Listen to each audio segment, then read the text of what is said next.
Thank you for joining us on the Ultimate Leadership Podcast. And here's your host, Chris Cebollero. It's another great day for the Ultimate Leadership Podcast. I got to tell you, man, I just got to stop. I said, my next guest has to be my favorite guest. I mean, when you talk about getting up in the morning, when you talk about, getting your coffee before you, I don't need to do that because every time I talk to this guy, he is my coffee. He's my Cuban coffee in the morning that gets me going.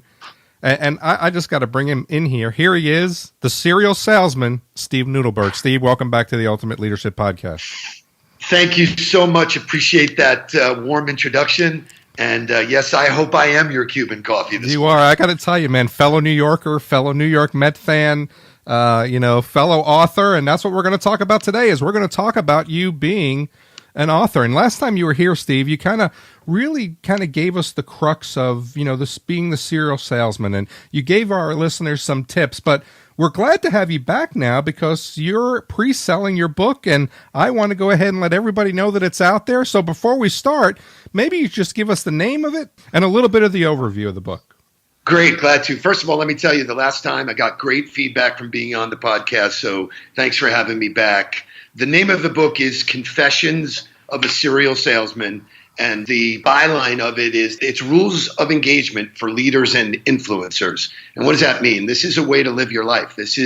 I put together the best of the best. I'm a student of the game. So not only have I been in sales 40 years, I've actually looked around and looked at life and looked at the way I live my life and the way other successful people live their life. And I put it in a process which I believe everybody needs a process in order to be successful. And so this is my process. I share it, openly and freely. And the results that I've been able to get for myself and that people who have followed me for years is really, really overwhelming. So I'm really, really thrilled.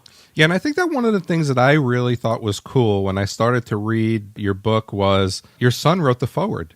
And I thought that was really interesting because he starts off and says, Steve Nudelberg is my dad, and, he kind of goes down and what these rules kind of meant to him in his life.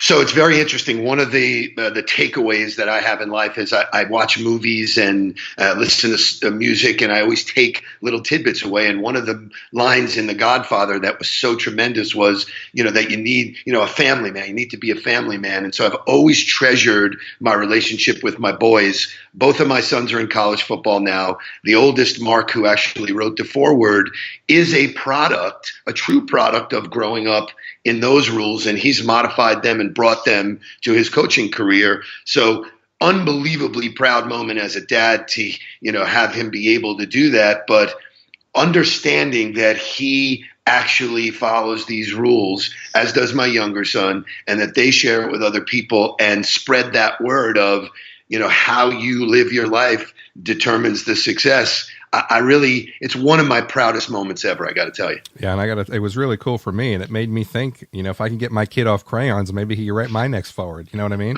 So, That's awesome.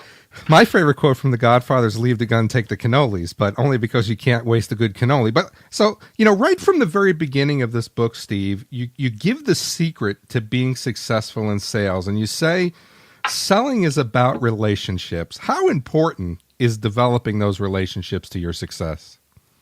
So it's great. The last time you and I spoke, you asked an unbelievable question, which you're doing again. But you said, what is the difference? Some people ask, what's the difference between a good business relationship and a good relationship? And my answer to you was, there's none. People who focus on the close or the selling part of what we do as a profession generally are the least successful. And especially in a day and age like today where it's so transparent, genuineness is so important. People buy you long before they buy the name on the door. And so the paradigm has so shifted where you used to walk in and say, I work for XYZ company. And by the way, I'm Steve Nudelberg. Now it's, hi, I'm Steve Nudelberg. This is everything I stand for. And if we don't get along in those first in that first interaction, it's never going to be, an opportunity to do business together. And that's okay. I believe that there's so much out there that when you do align it with people who, know, like, and trust you, it's so much fun. because the richness is not just the sale. It really becomes the long-term relationship of how you can educate and help people achieve their goals. And that's the best salespeople in the world will tell you that. Yeah, and one of the things that you even brought up in the last show was the fact of, you may not wind up selling to someone. You may just wind up being a friend or a resource to someone, and maybe that eventually brings you back to that sale. But, instead of thinking them as a customer when you meet them, just think about them as a future, friend, acquaintance, and develop that relationship from the very beginning, and maybe down the road it leads to something else. It's so true. I mean, as I travel around the country, and I ask people a fairly simple question. I go, tell me what you think a good meeting is? And I hear all kinds of responses like, if they have a budget, and if I'm meeting with the decision maker, or all things that are all focused on the business side of it. And then I always say, well, what happens if you just meet somebody that you genuinely like? You get a good feeling, that this is somebody that you can hang with. Well, it's not only about the sale, because that person could become your biggest cheerleader. And I have had those instances where someone's never bought from me, but has become my biggest referral source because they genuinely like what I do. It's not right for them or their organization, and so the more people you put out there who can tell your story, and that actually is one of the other rules in the book, which I'm free to share. It's the Paul Revere method. People say, well, I only deal with CFOs, and Paul Revere didn't go down the road saying the British are coming to you, but he didn't tell the next person, and he didn't tell the next person. Paul Revere told everybody that the British are coming, and so what I do is just tell my story to as many people who are willing to listen to it. So, yeah, and I think that's really the crux of developing that know, liking, and trust in the people that you're going to interact with. So Confessions of a Serial Salesman.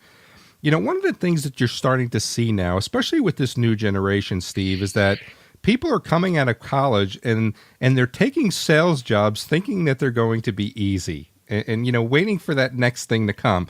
So one of the things that you talk about in the book is growth to greatness. And I'm surprised that now in this new era, how big of a challenge self-confidence is. How do men and women grow great? It's so interesting. I wrote a blog a few weeks ago about how the young generation getting trained in sales. And it basically came from, I went to the mailbox about a month ago. I opened the mailbox, and there's usually not much personal mail in there. And there's a handwritten envelope from my dad. And my dad and my grandfather, two of the best salespeople I've ever met in my life. And I open it up, and inside is a copy of an article from the Chicago Times. And I read the article, and the article was based about how the older generation, like me, I got trained at retail. And with retail being the most difficult, challenging category in business today, where are young people going? I got a job in retail as a kid. That's where my grandparents and my father were. So I worked around great salespeople who were learning on the fly, and all of the things that I was able to learn about personality and relationship and all of those things face to face, and then took that on to to grow my own career. Young people aren't getting that anymore. Young people are in front of a computer. They're learning either virtually, or they're not getting that hands-on, experience from veterans. And it was an interesting point. So I know for the guy who is now the president of my company, he's 30 years old, and he started with me when he was 23, and he started basically as an intern. He said, I want to learn from you. And so the on-the-job training is so critical that it's not school and it's not the other kinds of learning. It's actually doing it and watching it from people who have done it in the past and learning the ins and outs. And it takes time and patience. And what's funny, we laugh with Zach, who is our president. He, at 30 years old, when he took the job at 23, took it without getting paid. I said, listen, if you really want this opportunity, you can have it. It's here. prove to me in 90 days that, that you can provide value and you've earned the job. And sure enough, he did. And it's been, obviously great for him and great for me. And so I think it's one of those challenges. And one of the reasons why I wrote the book is that these are basic fundamentals, blocking and tackling, that are not about a specific product or category. They are based on how I live my life. Yeah, and I think you bring up a really good point there, and there's really 2 points I want to touch on. I didn't know that you come from, I guess, a long line of sales, then your dad and your grandfather as well. So I'd really like to kind of talk about that, how that, kind of shaped you. But one of the things that you said I think was really important, that I think that the difference in the generation today, and I think we're seeing that in every single field, is they're not getting the hands-on because they're spending more and more time on their smartphones and in their computers, and they're not learning the skills, those soft skills that they need to know to talk and interact with people. I mean, so if you think about the folks that are listening who may fall into that generation, what we're calling the gig generation now, I mean, what advice do you give them to say, practical experience is a lot better than virtual? So, pick that up. Well, it's interesting. It's interesting. First of all, I dedicated the book to my grandfather and my dad because I think the education they gave me, I hear my grandfather every single day in my head. And it was such a treat to work around him. And I will tell you, he broke my back. I mean, he was as tough as anybody has ever been on me. But he always said, every time I break you down, when you stand up, you'll be stronger. And he was 1,000% correct. And I've done that tough love with my boys as well. But, the way people are being trained, it's not only young people, it's some of the older generation who are living in a transactional mentality where I have a product and that's really what I want. I want to move my product to you and that's all I'm concerned with. So this relationship type thing requires different kind of training. And, the basis of it starts with my book, but a lot of the trainings that we do around the country, I'll be speaking next month at the sales boot camp, the sports sales boot camp, which is a national sports event of senior people in the sports world who sell luxury product, who want to know, how do I get in the C-suite and how do I, once I'm in there, what do I say? So a lot of people, we try and train them that take whatever's happening online, you have to take it offline. And that's where a whole nother level of training is. What do I talk about? What do I say? How am I? Desperate looking salespeople never do well. So it's really a confidence kind of thing that you really need to believe in the actions. And I relate this to a lot of other kind of team sports where the teams that watch the scoreboard lose. The New England Patriots didn't watch the scoreboard in the Super Bowl. They worried about what they do, blocking, tackling, all the things that they do well. And so as a sales professional, if you're not good in the relationship world, you're going to stifle your career. I mean, it's just a fact. And it's only going to get more difficult because all of the clues are right in front of you. And I'll give you an example. Before you and I met, I could find out enough about you so that we could have a relevant dialogue and never talk about my product at all. And the longer you and I can have a conversation without mentioning my business or my product, the closer we are to building a relationship because we have this nice banter. Oh my God, you're a Met fan? Oh my God, that changed the dialogue so fast because we can share in the misery of being a Met fan. That's right. That's right. In football, I'm a Jet fan. It's the same thing. So finding out someone's school, where they went to college, finding out what they like, if somebody likes clothes, if they like wine, if they like food, if they like guns, whatever it is they like, if you share that passion, you become their guy. So in the old days, it used to be, oh, I need to buy something. Oh, you got to see my guy. I got a guy for that. That's right. Well, that mentality is back. Yeah. I'm the guy. I get so many inquiries, everything that has to do with sales, not that they're all right for me, and then I just dish them to the right person. Yeah, and I think that that's really important. I mean, because when we think about, especially that's the way it was growing up in New York City, and you would ask, do you got a guy who knows anything about, and that's how we would talk and we would interact. But you're absolutely right. But it's that network that now gets you and keeps you in that, in that know. So I want to go to rule number 1, Steve. And, you start off, and I thought, initially when I read it, I'm like, I wonder why he's starting off with this. But it truly makes sense that this is the beginning of your day. Rule number 1 is wake up early. Why'd you start off with that? So I learned many, many, many years ago that most successful people wake up early. Now, early is a nebulous comment. It means different things to different people. But there was one particular gentleman who I did business with who would email me at 3:30 in the morning. And then whenever I'd get up, he'd be the first one in my inbox.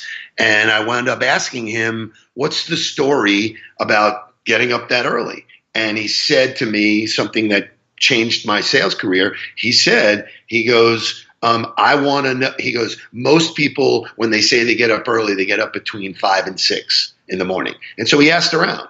He goes, so I know that if I get up an hour earlier than them every day, I'll outwork people 30 hours a month. So basically, I have another week above everybody else. Number one. So that one was mind blowing to me. I was like, okay, wow, I get it. And so for me, as I started doing it, what I realized was I'm not the smartest and I'm not the best looking, but I'm always first. I will be the first one in your inbox consistently. And more often than not, it proves to people who I am and what I am. So to your point, it starts out early. The early morning hours are mine. Very few interruptions, very few interactions. It's mine to plan and do. And what I find, it's like the rhythm of the ocean. I'll put a lot of stuff out there in the morning, and then by the end of the day, it all comes back to me. So that I can spend the middle of the day doing what I do. And people who have followed my plan, I tell them, listen, early for me, I get up every day between 3 and 4 o'clock.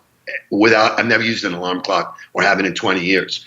Early for you could just mean a half hour every day, and that half hour every day will build up and you'll see the physical results. And that's how all the rules feed themselves. They're all about actions, and when you do these actions, you get results, and results lead to more, and so on and so on.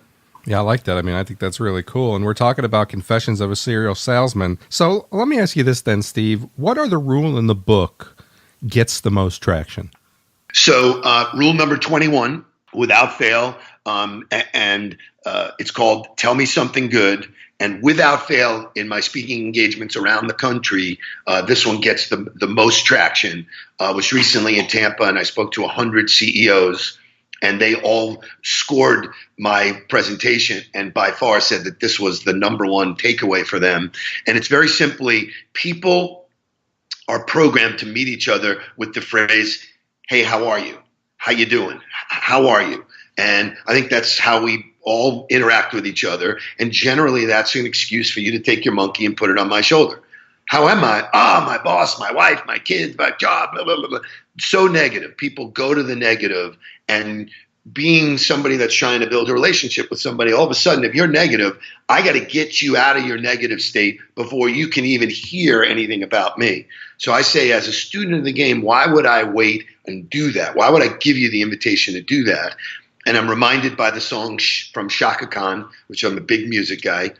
Tell me something good. So if you walk up to somebody and say, hey, Chris, great to see you. Tell me something good. Right. You'll stop in your tracks. You'll probably have to think of something. But whatever you tell me, that will be the most important thing to you. It makes you feel good. And that's where I'm going to concentrate. I'm going to go, wow, that's great, Chris. Tell me more. Tell me. And you will be so elated living in that space that any information that I want to transfer after that, you're in the right frame of mind, which great selling is transfer of great emotion, not negative, positive.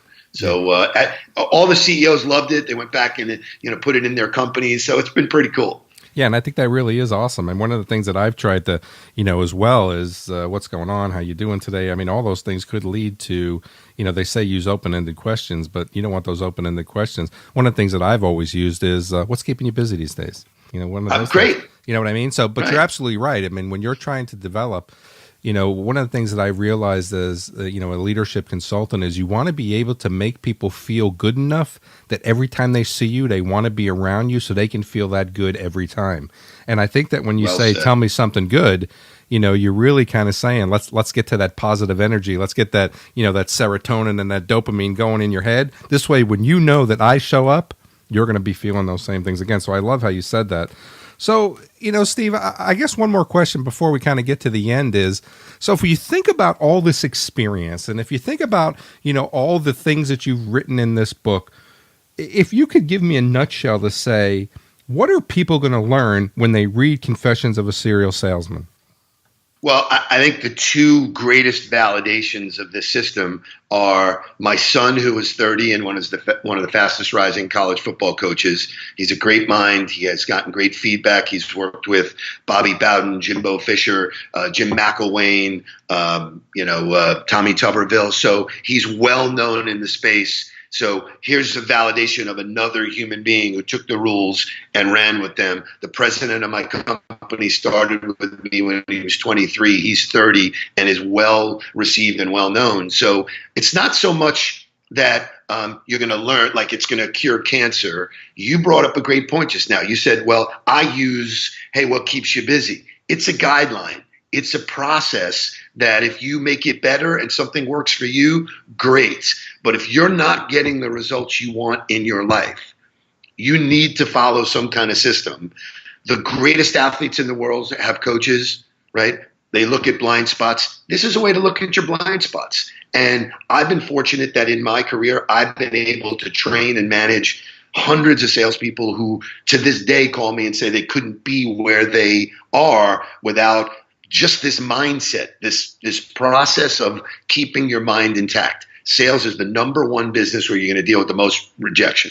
It's just, that going in. So if you do not have a toolbox on how to handle it, you're going to have trouble being successful. So, I don't care, no matter who I speak to. I spoke to the President's Club at Toshiba. There were 500 A personalities in Cancun last year. And I stood up and I said to them, I go, okay, if you guys are like me, you're sitting in the crowd going, all right, what is this knucklehead going to teach me?